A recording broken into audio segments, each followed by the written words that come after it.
रात के 12 बज रहे थे और मनीष अपने लिविंग रूम में बैठकर टीवी देख रहा था। तभी वहां उसकी पत्नी सीमा आ जाती है। अरे तुम जग क्यों गई सीमा? अब आप आधी रात में टीवी में इतनी तेज आवाज में ऐसे भूतिया शो देखेंगे तो नींद तो उड़ेगी ही ना। अरे माफ करना सीमा, वो क्या बताऊं, आजकल मुझे अपनी हॉरर शॉर्ट फिल्म्स बनाने का आइडिया ही नहीं आ रहा है, इसीलिए तो मैं ये सब हॉरर मूवीज देख रहा हूँ।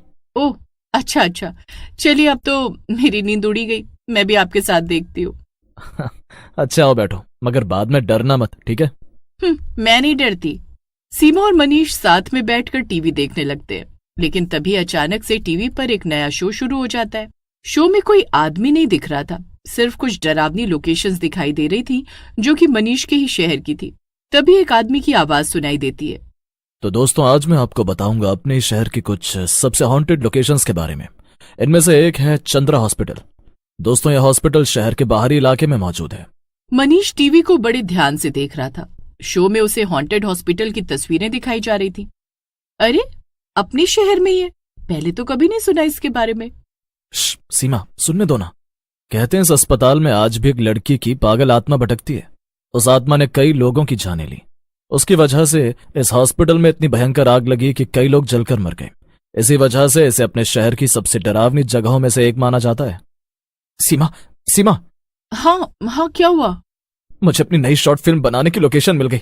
चलो अब अपने कमरे में चलते हैं, बहुत नींद आ रही है और कल से बहुत सारा काम है। मनीष एक शॉर्ट फिल्म डायरेक्टर था और ये शो देखकर उसे एक बहुत बढ़िया आइडिया आ गया था। वो उठकर अपने कमरे में चला जाता है, मगर जब सीमा टीवी बंद करने जाती है तो चौंक जाती है। अब उस डरावने शो की जगह अचानक से कुछ और आने लगा था। अरे, अभी तो वो शो चल रहा था, फिर ये टीवी सीरियल कब चालू हो गया? छोड़ो भाई, सोने जाते हैं। सीमा भी सो जाती है। अगले दिन ही मनीष अपनी पूरी टीम को लेकर वो हॉस्पिटल जाने के लिए निकल जाता है। लगभग 1 घंटे का सफर तय करने के बाद वो सब वहां पहुंचते हैं। रघु, देख रहे हो ना कितनी मस्त लोकेशन है, बस इसे अपने कैमरे में अच्छे से रिकॉर्ड करना। हाँ वो तो ठीक है मनीष, मगर ये लोकेशन अचानक से कैसे मिल गई? और कल मिली, आज तुम यहाँ आ भी गए। हमारे पास तो अभी स्क्रिप्ट भी नहीं है। अरे रघु, मेरे पास एक स्क्रिप्ट रखी है, बस लोकेशन की जरूरत थी। चलो पहले हम हॉस्पिटल के अंदर चलकर देखते हैं। मनीष हॉस्पिटल की तरफ देखता है। उसे एक अजीब सा एहसास होता है। इतना बड़ा हॉस्पिटल, एक टाइम पर यहाँ कितने लोग आते जाते होंगे, और आज यहाँ भूत चुड़ैलों के होने की अफवाहें थी। मनीष को इन सब बातों पर बिल्कुल भी यकीन नहीं था, मगर फिर भी उसे इस तरह की शॉर्ट फिल्म्स बनाना बहुत पसंद था। यही उसका काम था। वो अपनी टीम के साथ हॉस्पिटल के अंदर जाता है। मनीष के साथ उसका फोटोग्राफर रघु और साथ में श्रेया थी, जो उनकी स्क्रिप्ट लिखने में मदद करती थी और साथ ही लाइटिंग का काम भी संभालती थी। देखो ये अंदर से कितना ज्यादा डरावना है।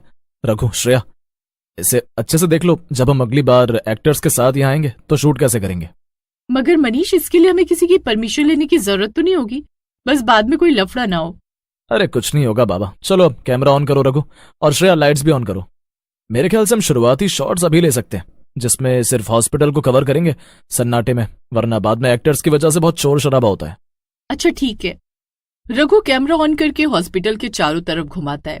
कैमरे की स्क्रीन पर हॉस्पिटल के अंदर का अंधेरा और भी गहरा दिखाई देने लगता है। लाइट्स ऑन होते ही अंधेरा कुछ हद तक गायब हो जाता है। सब कुछ साफ साफ दिखाई देने लगता है।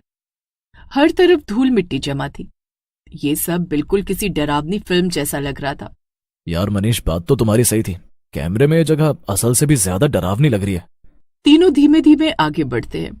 सबसे पहले बगल में एक बड़ा सा रिसेप्शन एरिया था, जहां पर रिसेप्शन का बोर्ड रखा हुआ था। उसे रिकॉर्ड कर तीनों और आगे जाते हैं। उनके चलने की आवाज पूरे ग्राउंड फ्लोर पर गूंज रही थी। फिर भी सन्नाटा इतना था कि तीनों एक दूसरे की सांसों की आवाज सुन पा रहे थे। लेकिन तभी अचानक से एक तेज आवाज आती है, जैसे हॉस्पिटल में कहीं कोई दरवाजा खुला हो, मगर किस फ्लोर पर ये पता नहीं। ये क्या था? मुझे यहाँ अच्छा नहीं लग रहा। अरे यार तुम लोग भी ना, कुछ भी नहीं है, कहीं बाहर से कोई आवाज आई होगी। और देखो जरा जगह को, यही तो चाहिए था हमें, रियल हॉरर फिल्म। चलो ऊपर की मंजिल देखते हैं, ऐसे हवा से आने वाली आवाजें मूवी में जान डाल देंगी। मनीष की बात सुनकर दोनों चुप हो जाते हैं। तीनों धीमे से सीढ़ियों की तरफ बढ़ते हैं। जैसे वो पहली मंजिल पर पहुंचते हैं, सामने एक बड़ा सा हॉल था, जिसमें कई अलग अलग कमरे बने हुए थे। ये शायद पेशेंट्स के रूम थे। देखो परफेक्ट हॉन्टेड हॉल है ये, ठीक से रिकॉर्ड करो रघु। रघु चलते हुए हॉल और कमरों को रिकॉर्ड करने लगता है। कमरों में मरीजों के बेड पड़े हुए थे। लेकिन तभी पीछे से किसी के चलने की आवाज आती है। रघु मुड़कर देखता है। मनीष और श्रेया अपनी जगह पर खड़े थे, मगर चलने की आवाज पीछे से आई थी। मनीष, तुम्हें वो सुनाई दिया? हाँ, शायद हवा होगी। लेकिन हॉस्पिटल के अंदर हवा का नामो निशान तक नहीं था। रघु जैसे ही पीछे मुड़कर कैमरा घुमाता है, कैमरे की स्क्रीन कुछ सेकंड के लिए ब्लैक हो जाती है। वो कैमरा फिर से ऑन करता है और अगले कमरे के अंदर रिकॉर्ड करने लगता है। इस बार स्क्रीन पर एक पल के लिए एक परछाई दिखाई देती है लड़की की।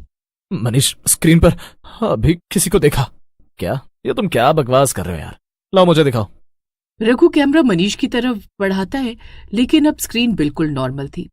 नहीं मनीष, मैंने भी कुछ देखा था। तभी अचानक से ऊपर वाले वार्ड से किसी लड़की के हंसने की आवाज आती है। वो हंसी नॉर्मल नहीं थी, टूटी हुई, डरावनी और दर्द से भरी। रघु और श्रेया एक दूसरे की तरफ देखते हैं। ठीक है, शायद अब यहां से चलना चाहिए। जैसे ही वो वापस जाने के लिए मुड़ते हैं, उन्हें किसी के चलने की आवाज फिर से सुनाई देती है, मगर अब साथ में घुंघरू की आवाज भी थी। ऐसा लग रहा था जिन सीढ़ियों से अभी वो ऊपर आए थे, वहीं से कोई ऊपर आ रहा था। तीनों के कदम पीछे की तरफ बढ़ने लगते हैं। उनकी धड़कनें तेज हो गई थीं। मनीष, मुझे डर लग रहा है। मनीष रघु से कैमरा छीन लेता है और सीढ़ियों की तरफ घुमा देता है और किसी के आने का इंतजार करने लगता है। घुंघरू की आवाज तेज हो जाती है, और तेज, जैसे चलते चलते किसी ने भागना शुरू कर दिया था।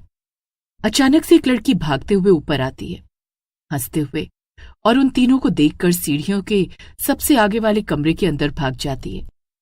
श्रेया की आंखों में आंसू आ जाते हैं। वो कौन थी? रघु, मुझे यहां से जाना है। मनीष को भी उस लड़की को देखकर सांप सूंघ गया था। तीनों सीढ़ियों से उतरने के लिए धीमे से आगे बढ़ते हैं, लेकिन तभी एक और आवाज आती है। फिर से कोई ऊपर आ रहा था। एक नर्स चलते हुए ऊपर आती है और उनके सामने आकर खड़ी हो जाती है। उसके कपड़ों पर खून लगा था, उसकी आंखें बिल्कुल काली थीं और वो उन्हें देखकर मुस्कुराने लगती है। ओहो, फिर से हॉस्पिटल में नए पेशेंट आ गए, पर हॉस्पिटल तो बंद है, कल आना। इतना कहकर वो नर्स भी उसी कमरे में चली जाती है जहां वो लड़की भागते हुए गई थी। तभी हॉल में एक आवाज गूंजती है, वही आवाज जो कल रात मनीष को टीवी शो में सुनाई दी थी। तीनों के रोंगटे खड़े हो जाते हैं। वो भागना चाहते थे, मगर उनके पैर सुन्न पड़ चुके थे। पीछे से दरवाजे की दस्तक होती है। तीनों मुड़कर देखते हैं। आवाज कॉरिडोर के आखिर में बने पुराने ऑपरेशन थिएटर से आई थी। धीरे धीरे अंधेरे से वही लड़की बाहर आती है। उसका चेहरा जला हुआ था। वो उन्हें देखकर मुस्कुराती है। तीनों नीचे भागने की कोशिश करते हैं, मगर अचानक से हॉस्पिटल आग की लपटों से घिर जाता है। हर तरफ सिर्फ आग ही आग थी। वो लड़की आग में खड़ी अभी भी मुस्कुरा रही थी। मनीष, श्रेया और रघु चिल्लाते हैं, मगर उनके अलावा और चीखों की आवाजें भी गूंजने लगती हैं, जैसे पुराने मरीज अभी भी वहां फंसे हो। लड़की मनीष के बिल्कुल सामने आकर रुकती है, लेकिन आग की लपटों में वो लड़की गायब हो जाती है। मनीष, श्रेया और रघु आग की लपटों के बीच फंसे हुए चिल्लाते रहते हैं, लेकिन कोई उन्हें नहीं बचाता। अगली सुबह सीमा टीवी ऑन करती है। टीवी पर वही हॉरर शो चल रहा होता है। दोस्तों, आज हम आपको दिखाएंगे एक नई हॉरर शॉर्ट फिल्म जो रहस्यमयी हालात में मिली। ये फुटेज चंद्रा हॉस्पिटल से बरामद हुई है। टीवी स्क्रीन पर मनीष, रघु और श्रेया दिखाई देते हैं, डरे हुए, चीखते हुए। वो आग आग चिल्ला रहे थे, मगर स्क्रीन पर कोई आग नहीं थी। सिर्फ वो तीनों थे जो बुरी तरह चीख रहे थे। ये देखकर सीमा के हाथ से रिमोट गिर जाता है। मनीष! अचानक से रिकॉर्डिंग बंद हो जाती है और स्क्रीन के कोने में लिखा आता है, based on a true story. और उसी पल टीवी स्क्रीन पर वही जली हुई लड़की की परछाई उभर आती है, जो सीधे कैमरे की तरफ देख रही होती है।